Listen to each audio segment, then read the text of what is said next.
있는 저희가 될 수 있도록 성령으로 온전히 저희를 주장하여 주시옵소서. 믿고 감사드리오며 예수님의 이름으로 기도하옵나이다. 아멘. 찬송가 88장입니다.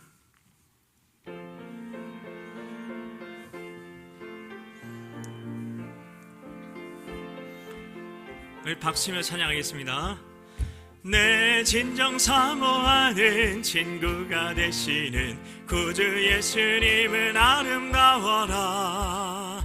산 밑에 백합화요 빛나는 새벽별 주님 영원할 길 아주 없도다.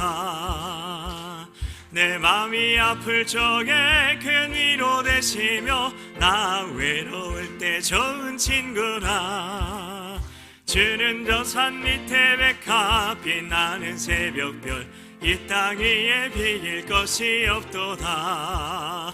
내 맘의 모든 염려 이 세상 고락도 주님 항상 같이 하여 주시고 시험을 당할 때에 악마의 계교를 즉시 물리치사 나를 지키네. 온 세상 날 버려도 주 예수 안 버려 끝까지 나를 돌아보시니. 주는 저 산 밑에 백합 빛나는 새벽별 이 땅 위에 비길 것이 없도다. 내 맘을 다하여서 주님을 따르면 길이 길이 나를 사랑하리니.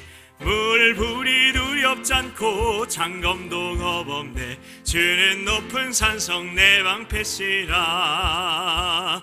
내 영혼 먹이시는 그네 누리고 나 친히 주를 뵙기 원하네. 주는 저 산 밑에 백합 빛나는 새벽별 이 땅 위에 비길 것이 없도다. 3절 한번 더 합니다. 내 맘을 주님을 따르면 길이 길이 나를 사랑하리니. 물불이 두렵지 않고 장검도 겁없네. 주는 높은 산성 내 방패시라. 내 영혼 먹이시는 그네 누리고 나 친히 주를 뵙기 원하네. 주는 저 산 밑에 백합 빛나는 새벽별 이 땅 위에 비길 것이 없도다. 아멘. 찬송가 86장입니다.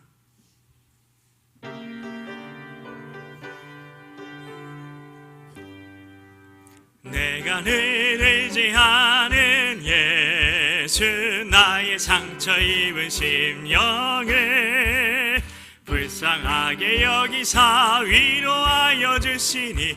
미쁘신 나의 좋은 친구 내가 의지하는 예수 나의 사모하는 친구 나의 기도 들으사 응답하여 주시니. 미쁘신 나의 좋은 친구 주의 손 의지하고 살 때 나를 해할 자가 없도다. 주님 나의 마음을 크게 위로하시니. 미쁘신 나의 좋은 친구 내가 의지하는 예수 나의 사모하는 친구 나의 기도 들으사 응답하여 주시니.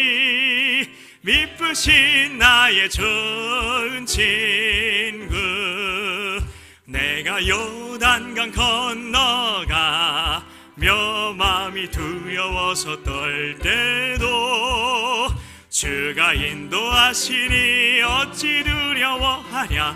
미쁘신 나의 좋은 친구 내가 의지하는 예수 나의 사모하는 친구 나의 기도 들으사 응답하여 주시니. 미쁘신 나의 좋은 친구 후 천국에 올라가서 모든 성도들과 다 함께 우리들을 구하신 주를 찬양하리라. 미쁘신 나의 좋은 친구, 내가 의지하는 예수, 나의 사모하는 친구, 나의 기도 들으사 응답하여 주시니 미쁘신 나의 좋은 친구. 아멘. 우리 같이 기도하며 나아가실 때에 우리가 정말 주님밖에 없습니다. 하나님, 우리 인생의 유일한 소망, 하나님 모든 문제의 백문일답, 하나님 오직 예수님밖에 없사오니 우리가 오직 예수로 살아가는 우리 모두가 되게 해달라고 기도하시고, 우리가 정말 우리 교회가 정말 생명이 생명을 낳는 교회, 정말 주님께서 기뻐하시는 그 선교적 교회로 하나님 온전히 담임 목사님을 중심으로 해서 세워지게 하여 주시옵소서. 우리가 기도해 주시고, 그리고 계속해서 이어지고 있는 교회학교 겨울사역을 위해서 기도해 주시되, 특별히 지금 유치부 세봄성경학교가 진행되고 있습니다. 그 가운데 하나님께서 정말 아이들을 사랑하시는 예수님께서 그 자리에 함께하여 주셔서 우리 아이들 하나님 안아주시고, 하나님 그 시간에 임재하여 주셔서 예수님이 정말 좋으신 하나님 구원자이심을 하나님 그 아이들도 하나님 발견하게 하여 주시옵소서. 예수님 만나게 하여 주시옵소서 기도하시고, 그리고 청소년부, 그리고 겨울 지금 수련회 이후에 그 수련회, 하나님께서 또한 그 시간 가운데에 은혜 부어주셔서 하나님 그 후 수련회 가운데에 하나님께서 부어주시는 성령의 은혜로 충만하게 하나님 우리 박모세 목사님의 그 말씀, 하나님 그 말씀 사역과 기도 사역을 통해 충만한 은혜가 부어지게 해달라고 기도해 주시고, 그리고 환우들 하나님께서 생각나게 하시는 대로 우리 환우들 이름 불러가면서 이 시간 같이 기도하며 나아가겠습니다. 주님의 이름 한번 간절히 부르시고 간구하며 나아갑니다. 주여, 하나님 아버지 감사합니다. 하나님 우리의 유일한 소망이 되시고 하나님 우리를 친구로 불러주신 하나님 우리 구원자 하나님 예수님을 하나님 이 시간 하나님 온전히 바라보는 시간 되기 원합니다. 믿음의 주여, 우리를 온전하게 하시는 예수를 바라보라, 예수를 바라보라, 예수님만 바라보라 하나님 말씀하셨습니다. 하나님 우리가 하나님 신앙생활 잘하는 길 하나님 오직 예수님만 바라보며 하나님 우리가 거람되어의 삶을 사는 것임을 하나님 다시 한번 기억하게 하여 주시고, 하나님 오직 예수로만 하나님 살아가기로 다짐하는 시간 되게 하여 주시옵소서.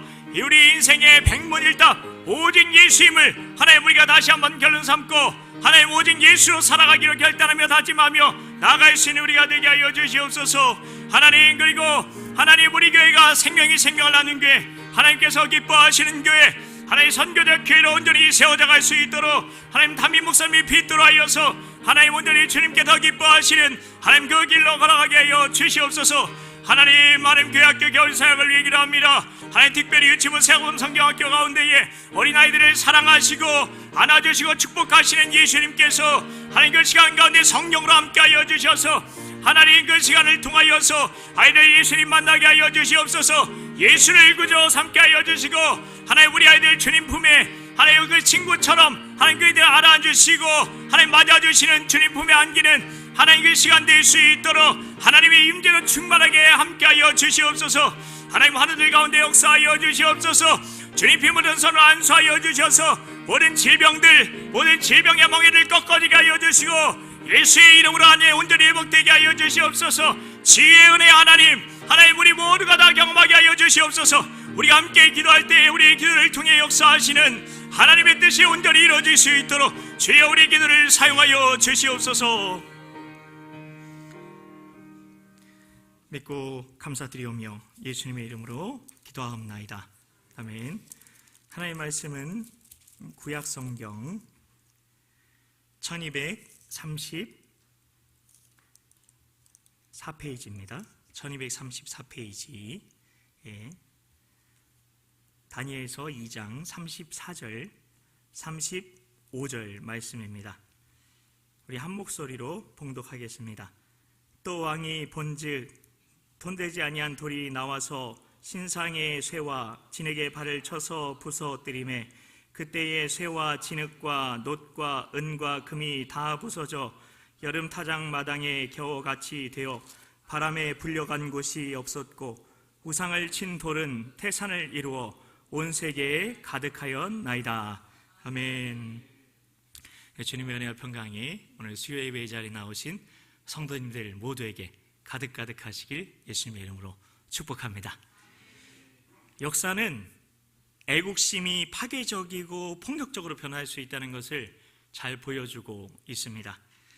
유럽에서 2차 세계대전의 전운이 일어나고 있었을 때 사람들은 이렇게 말했다고 합니다. 우리가 살고 있는 세상은 지금 뭔가에 씌인 것 같다, 이렇게 말했답니다. 독일의 나치는 애국심, 민족주의를 외쳤는데 그들의 가슴을 뜨겁게 했던 그 애국심은 폭력적이고 야만적인 유대인 대학살을 낳았죠. 홀로코스트를 낳았습니다. 그들은 영광스러운 나라를 꿈꾸었을지 모릅니다. 그러나 그들이 이뤄낸 것은 사탄적인 나라였습니다. 프랑스에서 혁명을 일으키면서 로베스피에르는 이렇게 말했습니다.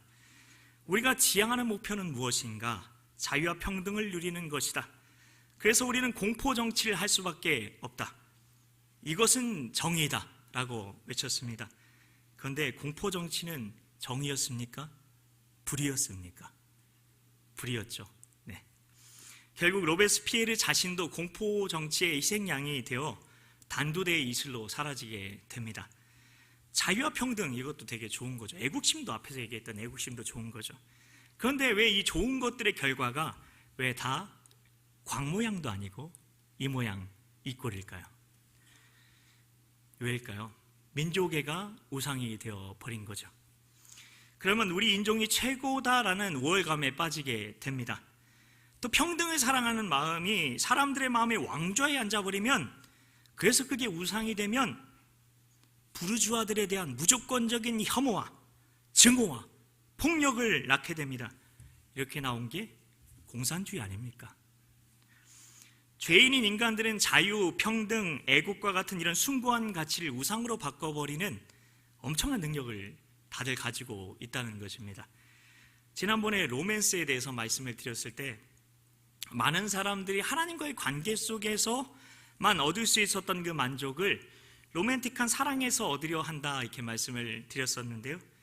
이 하나님이 없다 했던 니체는 하나님의 자리를 대신한 게 돈이라고 보기도 했었고요. 그런데 이 하나님의 자리를 채울 아주 강력한 후보가 있다는데 그게 바로 정치라는 겁니다. 요즘 그걸 되게 잘 보고 있죠.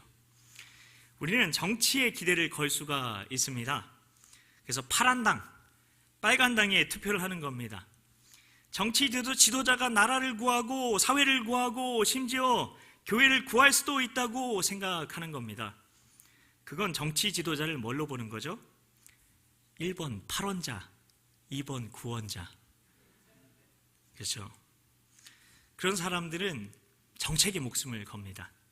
무조건 빨간당, 파란당의 정책이 자신을 구원해 줄 수 있는 것처럼 믿는 거죠. 교리가 되는 거예요, 교리가. 정책이 교리가 되는 거죠. 그러면 정치를 신앙처럼 생각하게 되는 거죠. 정치 활동이 종교 활동처럼 되는 겁니다. 우상 숭배를 하게 되면 우리에게 찾아오는 감정이 있는데요. 대표적인 감정이 두려움입니다. 우상이 내 중심이 되면 그 사람은 거기에 의존하게 됩니다. 알코올 중독, 마약 중독에 빠진 사람들이 술과 마약에 각각 의존하는 것처럼요. 자기가 만든 그 신이 만약에 위협을 받는 것 같으면 완전히 공황장애에 걸린 것처럼 반응을 하게 됩니다. 이 공황이라는 말이 뭐냐면 공항, 비행기 공항이 아니라요, 극도의 두려움이나 공포 또는 혼란을 말하는데요. 그래서 자기가 만든 그 신이 위협당하는 것 같으면 두려움의 얼굴이 파랗게 질리게 되면서 세상이 다 끝장난 것처럼 다 끝났어, 희망 따윈 없어라고 소리 지르게 되는 겁니다. 네. 모든 공황장애에 걸린 그런 분들을 얘기하는 게 아니라 증상이 비슷하다는 겁니다. 정치 상황에 따라서 감정이 롤러코스터처럼 오르락 내리락 하게 되는 분들은 이유가 있을 겁니다. 어느 당이 선거에 이기든 패한 정당을 지지한 사람들은 나라를 떠나고 싶다, 이민 가고 싶다, 이런 말까지 하는 걸 보았습니다.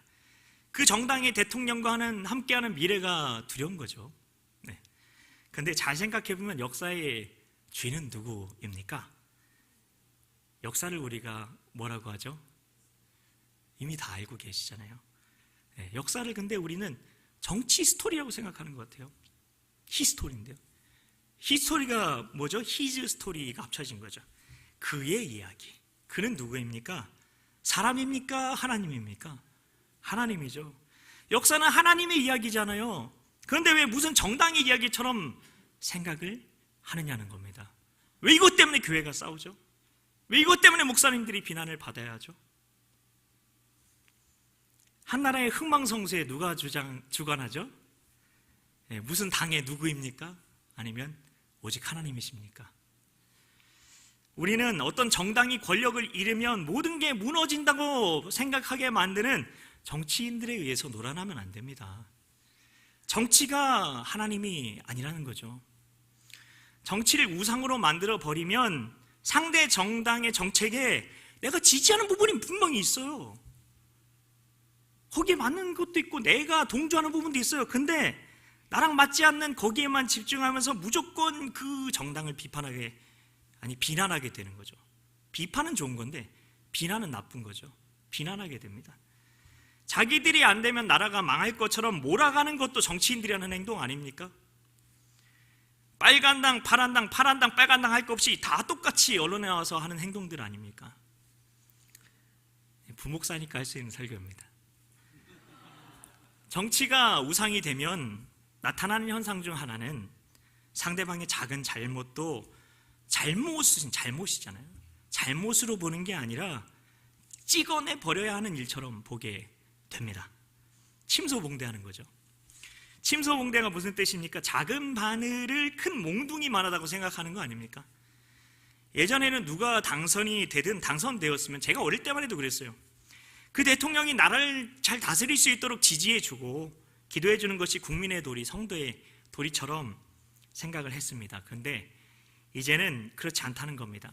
이렇게 정치에 있어서 당의 색깔을 나누고 서로의 공통점이 전혀 없는 것처럼 만들어서 마치 물과 기름처럼 서로를 여기고 나는 원숭이 너는 개, 그러니 우리는 견원지간, 절대 우리는 하나 될 수 없어, 이렇게 생각하는 현상은 이미 우리가 정치를 종교로 삼았다는 증거인 것입니다. 그러나 성경에 의하면 모든 삶의 문제의 뿌리는 무엇입니까? 1번 원수 같은 남편, 2번 죄. 그렇죠. 오늘 목사님이 새벽에도 설교하셨는데, 그러면 그 죄의 문제의 유일한 해답은 무엇입니까? 누구에게 있습니까? 하나님께서 보내신 유일한 죄에서 구원자 예수님께만 있는 거죠. 그게 아닌 건 다 문제의 핵심을 헛다리 짚은 겁니다. 죄가 아닌 다른 게 세상의 문제의 핵심이 아닌 것처럼 지금 다들 몰아가고 있지 않습니까? 이게 정치죠. 그러면 절대 악이 아닌데, 절대 악이 아닌데 그게 악마로처럼 보여요. 악마라고 할 수 있으려면 왜 악마를 악마라고 부릅니까? 그냥 악 자체인 거죠. 절대 악인 거죠. 조금이라고는 선한 면이 발가락에 냄새 나는 때만큼도 없는 게 그게 악마인 겁니다. 그게 악인 겁니다. 그리고 또한 절대 선일 수 없는 것이 우상이 되어버리는 거죠. 절대 선만이 우리는 절대 믿을 수 있는 것 아닙니까? 절대 선한 분 누구뿐입니까? 하나님이시죠. 그러니 하나님만 믿어야 된다는 겁니다. 하나님만이 모든 인생의 문제에 백문일답, 100가지 문제에 단 한 가지 대답이라는 것입니다. 그런데 정치에 너무 큰 기대를 걸고 이 때문에 분신하기도 하고 지역끼리 서로 증오하고 혐오하기도 하고 점점 더 악해지는 정치를 보십시오. 정치인들은 자기 당이 여당이 되지 못하거나 의석을 많이 확보하지 못하는 것에 대한 극도의 두려움으로 정치를 종교화시켜 버리고 있습니다. BC 6세기에 바벨론 제국은 강대국 아수르와 애굽 대신 세계의 최강대국의 자리로 오르게 되었죠. 오늘 말씀으로 들어가는 겁니다. 그들은 하나님의 나라였던 이스라엘까지 침략하고 예루살렘까지 점령했습니다. 이제는 세상이 다 바벨론의 왕인 느부갓네살의 손아귀에 들어갔는데요, 그런데 그런 느부갓네살이 글쎄 불면증에 시달리고 있습니다. 다니엘서 2장 1절에 보면 느부갓네살이 다스린 지 2년 되는 해에 느부갓네살이 꿈을 꾸고 그로 말미암아 마음이 번민하여 잠을 이루지 못한지라 라고 말하고 있습니다. 전화를 손에 넣은 왕이 왜 그렇게 하고 있을까요? 왕은 꿈속에 나타난 거대한 신상 때문에 몹시 괴로워하고 있었는데요, 그래서 잠을 자지 못할 정도였습니다. 불안했어요. 세계 최고의 권력을 가진 자가 잠을 자지 못할 정도로 불안해하고 있는 것입니다. 천하제일 천상천하 유아독존이었던 그가 왜 불안해했나요? 다니엘서 2장 31절에 왕은 한 큰 신상을 보게 됩니다. 그게 왕은 자기 신상처럼 생각을 했겠죠. 가장 큰 신상은 자기의 신상일 테니까. 그런데 그 신상이 어떻게 됩니까? 다니엘서 2장 34절에서 돌이 뿅 하고 날아와가지고 그 신상에 발을 쳐서 부서뜨린 겁니다. 그러니 35절에 그 신상이 어떻게 됐다고요? 발만 조금 깨졌을까요? 아니면 와르르르 무너졌을까요? 그렇습니다. 와르르르 무너졌습니다. 그는 자기 왕국이 이렇게 와르르르 무너질까봐 공황장애에 걸린 것 같이 된 것입니다. 극도의 공포 속에, 두려움 속에 사로잡힌 거죠. 그 꿈에서 그 신상의 발이 진흙발이었던 게 마음에 자꾸 걸렸겠죠. 뭔가 약점이 있어서 그 약점이 공격을 당해 망한다는 이야기인가? 권력을 잡고서도 불안해하는 거죠. 권력욕이 강한 사람은 극도의 두려움과 불안에 시달리기까지 합니다. 대표적인 경우가 누구입니까? 사울이죠. 사울은 천천히요, 다윗은 만만이로다 하는 그 소리가 무서웠죠. 그래서 그는 다윗을 어떻게 해서든 죽이려고 합니다. 다윗 앞에서 그는 완전히 미친 사람 같았죠. 언제는 미안하다고, 네가 나보다 더 왕이 될 자격이 있다 했다가 언제는 또 네가 내 자리를 노려, 이놈 죽여주겠다 하면서 죽이려고 눈에 불을 켜서 찾아다니기도 하고, 권력을 손에 쥔 사람은 누군가 그 자리를 노린다는 것을 압니다. 그래서 자기를 누군가가 무너뜨리고 그 자리를 빼앗으려고 할 수도 있다는 것을 알고, 그리고 누군가에게 자신이 질투의 대상이 되었다는 것도 압니다. 자리라는 게 늘 그런 겁니다. 권력을 얻기 전에는 잃을 게 적었는데 이제는 잃을 게 너무 많아진 거죠. 잃을 게 없는 사람은 무서울 게 없는데 잃을 게 많아지면 무서운 게 너무 많아지는 겁니다. 그 자리를 잃을까 봐 무서운 겁니다. 그 권력을 잃을까 봐 무서운 겁니다. 느부갓네살은 꿈을 꾸고 권력을 잃을까 하는 두려움에 사로잡혀 버립니다. 정치와 권력을 우상으로 삼은 다른 사람들처럼요. 그래서 그는 너무나 불안하고 광기에 휩싸이게 된 겁니다. 그래서 자기 꿈을 해석하지 못하면 싹 다 죽여버리겠다고 협박까지 하고 있습니다. 그런데 이런 느부갓네살의 모습은 자신이 권력을 지키기에 스스로 나약해 보이기 때문에 그런 겁니다. 이 학자들은 정치와 권력에 집착하는 사람들에게서 나타나는 공통적인 특징이 있다고 얘기를 하는데요, 인간은 정서적으로 불안하며 그 불안을 권력을 차지함으로 극복하려고 한다고 합니다. 그리고 자신이 나약하다는 것을 감추려고 한다는 거죠. 진실이 있습니다. 인간에게 자신의 삶을 지배할 수 있는 부분이 거의 없다는 것입니다. 우리가 인생에서 선택할 수 있는 게 몇 퍼센트 정도 될까요? 몇 퍼센트 정도 될까요? 1번 100%, 2번 5%. 그렇습니다. 5%라고 합니다. 100% 중에 95%가 내가 선택할 수 있는 게 전혀 없답니다. 그러면 내가 선택할 수 없는 게 뭐가 있을까요? 어느 집 자식으로 태어날지 여러분 결정할 수 있습니까? 어디서 언제 태어날지 결정할 수 있습니까? 어린 시절 가정 환경 결정할 수 있습니까? 내 외모 결정할 수 있습니까? 내 지능, 내 재능 결정할 수 있습니까? 아무것도 없죠. 그렇기 때문에 그 95%가 다 내가 아니라 하나님이 선택해 주신 것임을 인정해야 하는 겁니다. 그러면 아멘이라고 하시는 분은 참 은혜가 많으신 건데요, 그렇게 생각하면 하나님께 원망이 될 수도 있어요. 원망이 되시는 분들도 있어요. 왜 이 모양 이런 가정에 날 태어나게 해서, 왜 나를 이 모양 이 꼴로 만들어서, 왜 나에게 선천적인 무언가가 있게 만들어서 라는 생각이 될 수도 있죠. 잘 생각해보면 근데 그 어떤 환경에서도 아까 아멘 하신 분은 이걸 알고 계셔서 이걸 믿고 계셔서 그럴 거예요. 잘 생각해보면 그 어떤 환경에서도 누가 계시면 충분합니까? 예수님이 계시면, 예수님이 함께 하시면 그럼에도 불구하고 감사할 수 있고, 그럼에도 불구하고 기뻐할 수 있고, 그럼에도 불구하고 행복할 수 있지 않습니까? 오히려 그러면 오히려 더 고난이 깊어질수록 그것이 간증거리가 되지 않겠습니까? 신앙의 눈으로 보면 얼마든지 하나님을 이해할 수 있는 겁니다. 오히려 내가 해낼 수 있다고 믿어주신 거죠. 누구누구야? 네가 해낼 수 있을 거라 믿어. 그래서 내가 그 환경에 너를 보낸 거야. 얘는 감당할 수 있겠네. 이 아이를 이 가정으로 보내자.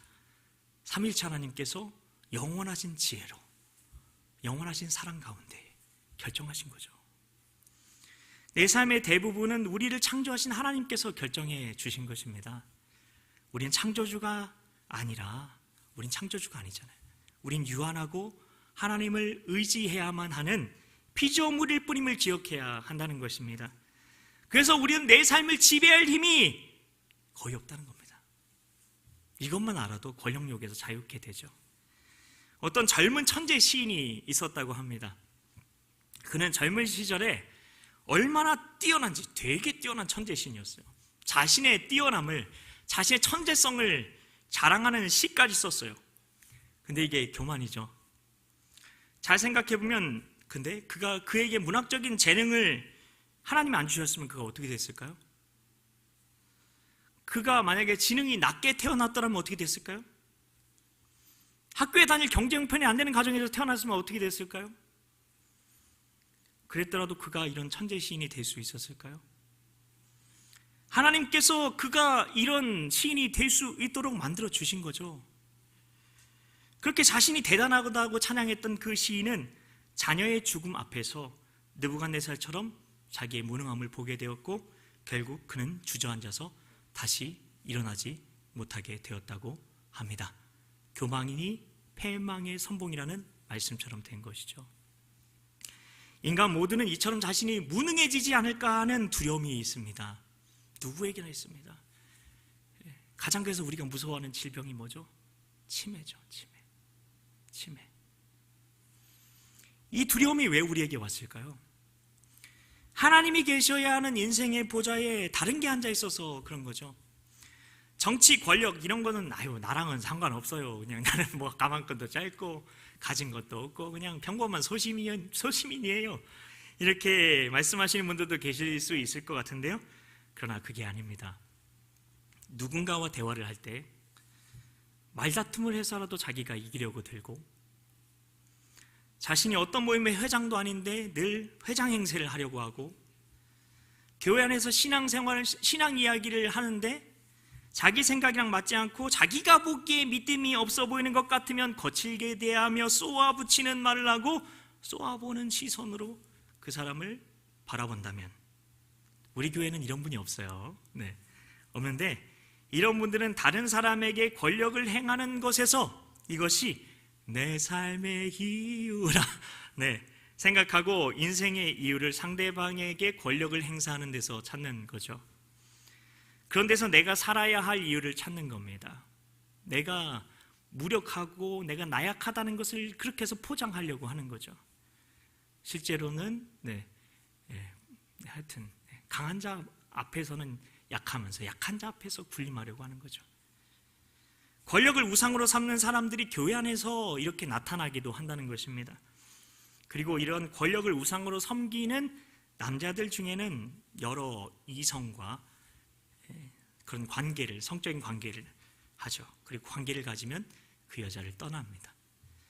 자신이 마음만 먹으면 어떤 여자와도 잠자리를 할 수 있다는 자신의 권력을 과시하고 자기 만족을 얻으려는 경우인 것입니다.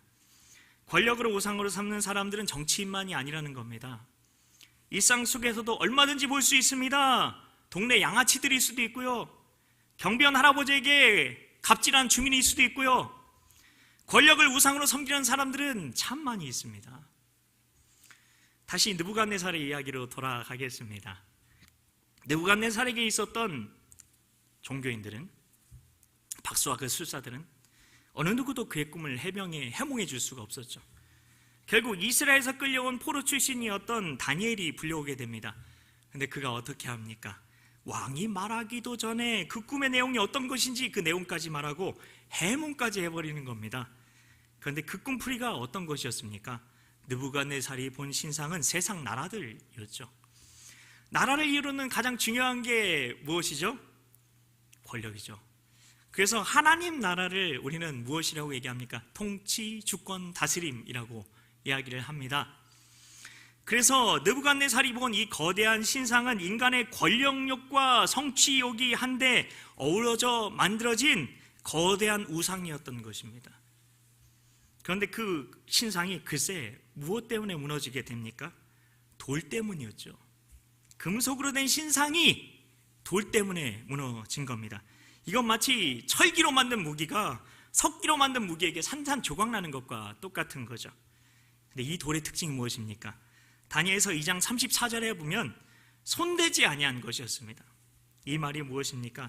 손은 사람의 손을 말하는 거겠죠. 사람에게서 난 것이 아니면 누구에게서 난 거죠? 1번 손대지 않고 자동차 운전대를 조종하는 허경영. 2번 하나님에게서 났다.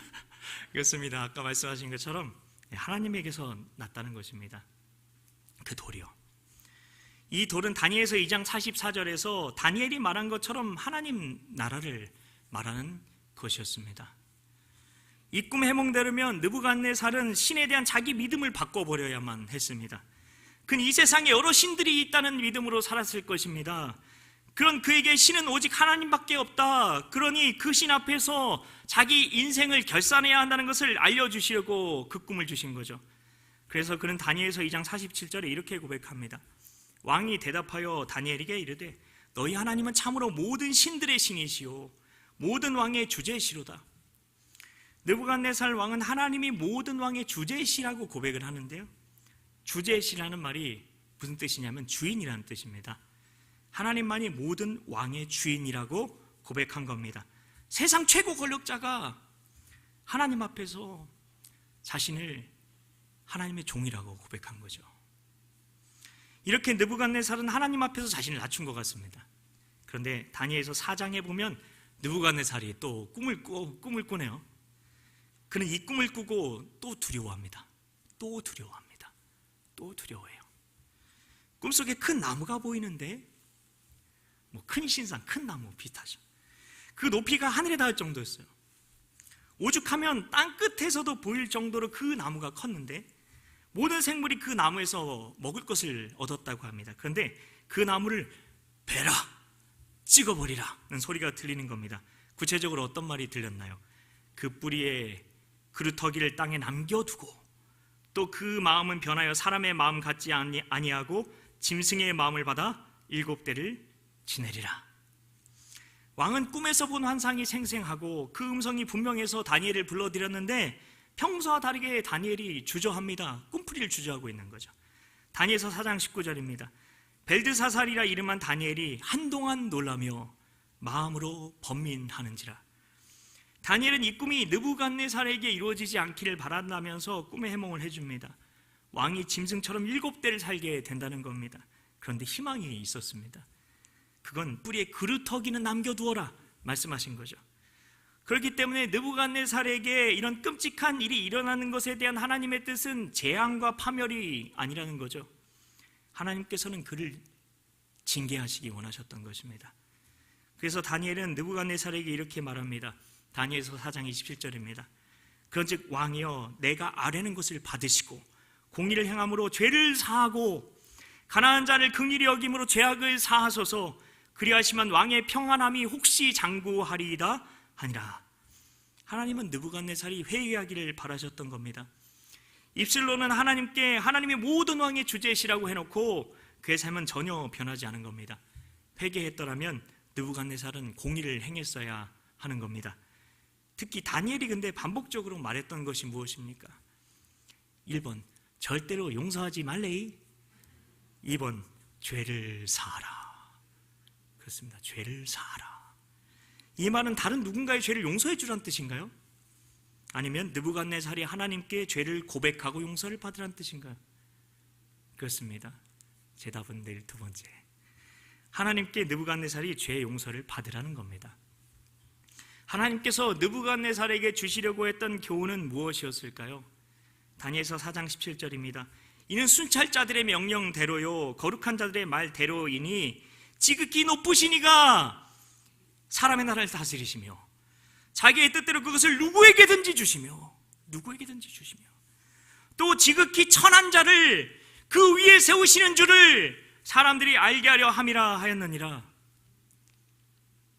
권력욕에 그 우상에 사로잡힌 사람들을 깨닫게 하고 하나님만이 만왕의 왕이시고 만주의 주이심을 고백하게 하기 위해서라는 거죠. 누구든지 성공한 사람은 자기가 잘나서가 아니라 하나님께 과분한 은혜를 받아서 성공했다는 것입니다. 누구든지 그 권력의 자리에 앉은 것은 다 은혜이지 그 사람이 더 잘나서가 아니라는 것입니다.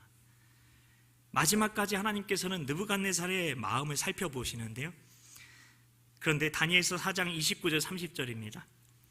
12달이 지난 후에 내가 바벨론 왕궁 지붕에서 거닐새 나 왕이 말하여 이르되 이 큰 바벨론은 내가 능력과 권세로 건설하여 나의 도성으로 삼고 이것은 내 위엄의 영광을 나타낸 것이 아니냐 하였더니 느부갓네살은 자기의 왕국을 내려다봅니다. 그러면서 교만한 말을 합니다. 내가 내 능력과 내 권세로 건설하여 이 제국을 세웠다는 겁니다. 그 순간 그 꿈이 이루어집니다. 그 꿈대로 미쳐서 짐승처럼 살게 됩니다. 그런데 아직 끝나지 않았습니다. 다니엘서 4장 34절입니다. 그 기한이 참에 나 느부갓네살이 하늘을 우러러 보았더니 내 총명이 다시 내게로 돌아온지라. 언제 그의 총명이 돌아왔다고 말하나요? 하늘을 우러러 보았더니. 그리고 36절입니다. 그때 내 총명이 내게로 돌아왔고 또 내 나라의 영광에 대해서도 내 위엄과 광명이 내게로 돌아왔고 또 나의 모사들과 관원들이 내게 찾아오니 내가 내 나라에서 다시 세움을 받고 또 지극한 위세가 내게 더하였더라. 그는 총명만 되찾은 게 아니었습니다. 지극한 위세가 내게 더하였다고 말합니다. 지극한 위세라는 건 극단적이라는 뜻이 있습니다. 정말 감당할 수 없는 영광이 임하게 되었다는 거죠. 여기서 우리는 놀라운 진리를 알 수가 있습니다. 높아지기 좋아하는 높아짐교회의 성도님들은 내가 높아져서 내 명성을 떨칠 것이다 라고 말할 수 있습니다. 그런데 이 땅에 왕으로 오신 예수님께서는 뭐라고 말씀하셨습니까? 나는 그들을 위해 저 밑바닥까지 내려가리라. 나는 그들을 위해서 저 밑바닥까지 내려가리라. 예수님께서는 인간이 되셔서 우리 죄 때문에 십자가에 죽으셨죠. 우리를 구원하시려고 모든 능력과 권세를 버리시고 보좌를 버리시고 마귀의 노예인 우리를 섬기셨죠. 그러다가 그 마귀의 노예들에 의해서 잔인하게 처형되셨죠. 그렇게 죽으셨는데 그 죽음이 우리의 구원이 된 것입니다. 진정한 권위자이셨던 예수님께서 걸으셨던 그 길을 따를 때 우리 안에 있는 권력에 대한 욕망, 상처가 치유됩니다. 우리는 내가 연약하다고 생각되거나 무능하다고 생각이 되면 내가 함부로 할 수 있는 대상을 찾습니다. 그 대상은 내 자식일 수도 있고요, 내 아내일 수도 있고요, 연로해서 아무 힘이 없는 부모님일 수도 있습니다. 학교 친구일 수도 있고요, 직장 동료일 수도 있습니다, 직원들일 수도 있습니다. 그러나 예수님께서는 이렇게 누군가를 지배하고 통제하는 길이 아니라 권력을 버리고 섬기는 길을 보여주셨습니다. 그러자 예수님께서는 역사에서 가장 영향력 있는 분이 되셨죠. AD와 BC, 주전과 주후를 가르는 기준이 되신 것입니다. 성도 여러분, 우리는 주님의 사랑을 반석으로 삼아야 합니다. 그렇게 되기 위해서는 나의 죄, 나의 무가치함, 나의 무능함을 인정하고 주님의 자비에 자신을 맡겨야 합니다. 그러면 우리는 나의 권리를 포기하고 섬기는 길이 참된 높아짐의 길임을 깨닫게 되는 것입니다. 그때야 우리에게서 권력에 대한 욕망이 사라집니다. 더 이상 내가 사랑하는 사람들에게 갑질하지 않게 되고 누군가에게 기억되는 삶을 살게 되는 것입니다.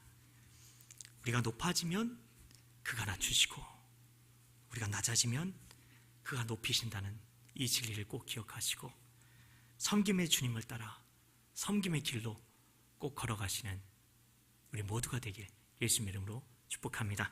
같이 기도하겠습니다. 하나님 아버지, 우린 연약합니다. 부족합니다. 주님 없이 아무것도 아닙니다. 모든 것이 다 하나님의 은혜이고, 그래서 주신 이도 여호와시오, 거두시는 이도 여호와시오, 이 고백이 우리의 고백이 되어야 함을 다시 한번 고백합니다. 하나님, 그러나 우린 연약하여서 때때로 우리 마음이 불안해집니다. 그럴 때 우리가 나의 연약함과 결핍과 무력함을 인정하고 주님 앞에 서게 하소서. 그리고 하나님의 자비를 의지하여 성령님의 은혜를 덧입어 이제는 누군가를 지배하고 통제하는 그 반복적인 죄악을 끊어내게 하여 주시옵소서. 내 안에 도사리는 권력의 우상을 섬기고자 하는 그 뿌리가 뽑혀지게 하여 주시옵소서. 왕의 왕이신 주님께서 모든 권리를 포기하시고 섬김의 길로 가신 그 길을 나도 뒤따라 걷게 하여 주시옵소서. 참된 영광의 길로 걸어가게 하여 주시옵소서. 믿고 감사드리오며 예수님의 이름으로 기도하옵나이다. 아멘. 네, 찬송가 우리 80장 같이 찬양하겠습니다.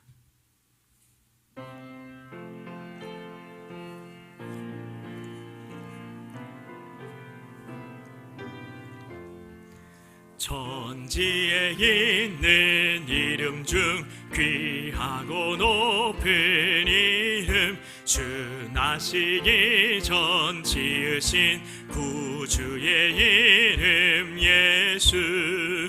주 앞에 내가 엎드려 그 이름 찬송함은 내 귀에 들린 말씀 중 귀하신 이름 예수.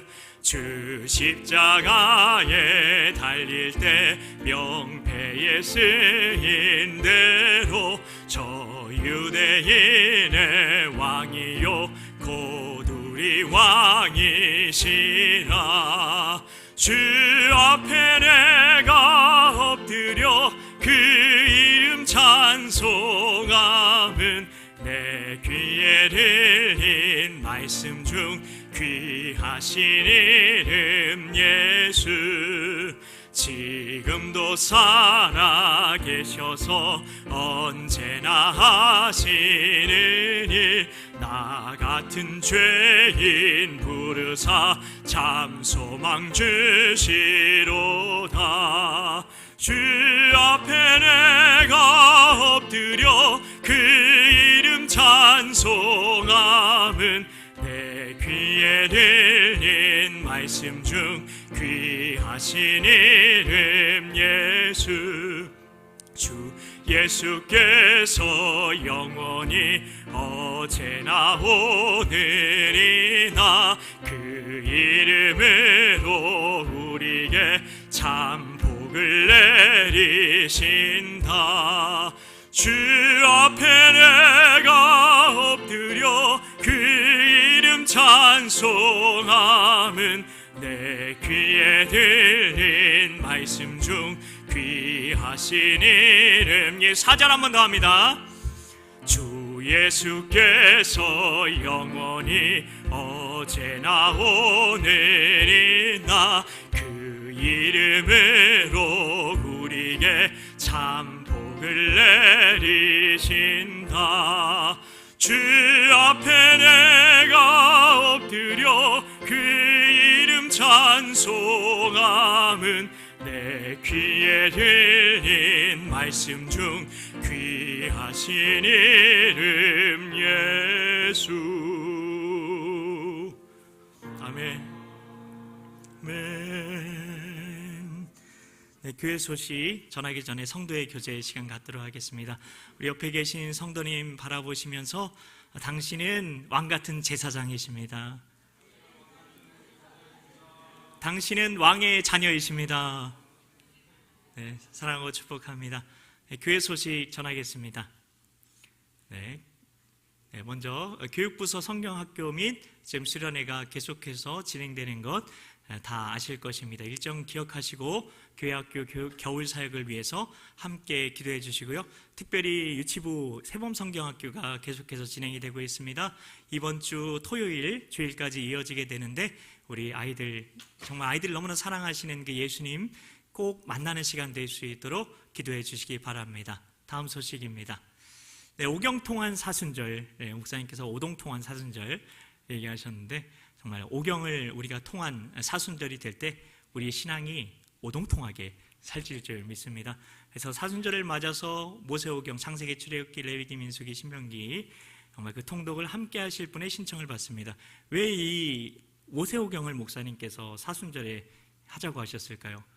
여러분이 레위기와 민수기, 신명기에 그 높은 산을 오르셔야 하기 때문입니다.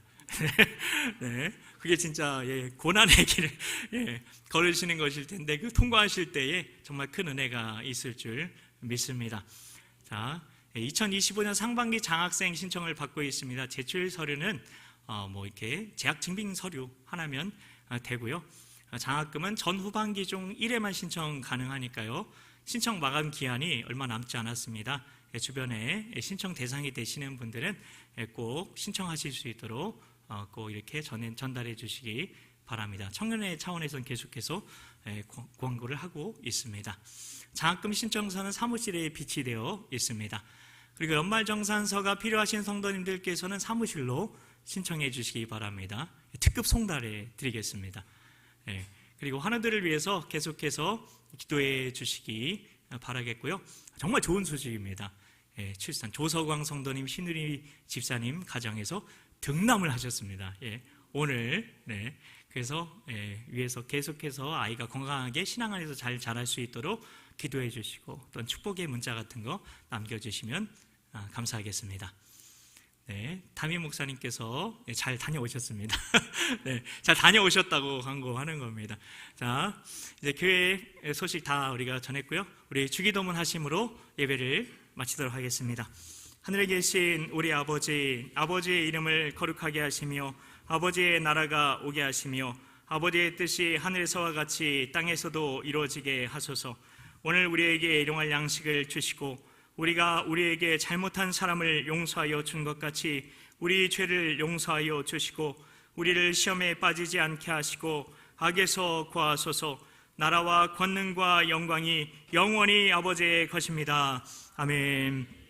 이 시간 우리 기도하실 때에 목사님을 통해서 주셨던 그 예수 그 복음 그리고 오늘 말씀을 연관시켜서 생각을 해 보시면은 그런 권력과 내 안에 권력의 우상 그런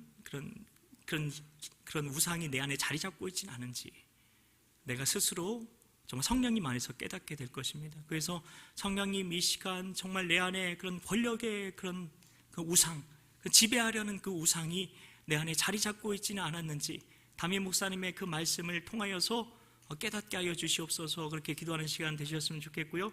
그리고 교회학교 겨울 사역과 환우들 위해서 특별히 우리 조서광 신유리 집사님 그 가정을 축복하면서 오늘은 기도해 주셨으면 좋겠습니다.